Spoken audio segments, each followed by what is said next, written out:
Ils s'entraînent d'abord sur des fruits avant de s'exercer sur leurs épaules. Dans 2 semaines, ces pharmaciens pourront vacciner leurs clients. Ils ont une journée de formation pour apprendre à maîtriser le geste. Et on retire l'aiguille d'un geste vif. C'est un geste qui peut s'apprendre de manière assez rapide parce qu'en soi, il n'y a pas une grande technicité dans le geste, si ce n'est de par la succession des petites choses qu'il faut mettre les unes derrière les autres pour que le geste se passe bien. Dès cet automne, l'Occitanie rentre dans l'expérimentation lancée par le gouvernement qui permet aux pharmaciens de vacciner contre la grippe.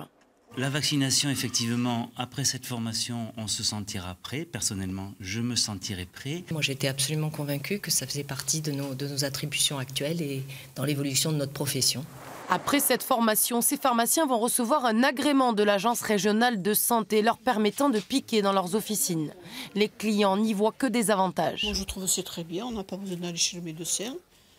Et puis il y a un gentil pharmacien en plus. Puis c'est rien à faire. Ça peut être une bonne chose, ça peut éviter d'aller chez son médecin pour une consultation, déranger le médecin qui est peut-être surchargé. Pour l'instant, seules les personnes de plus de 65 ans ou considérées à risque pourront se faire vacciner contre la grippe dans leur pharmacie.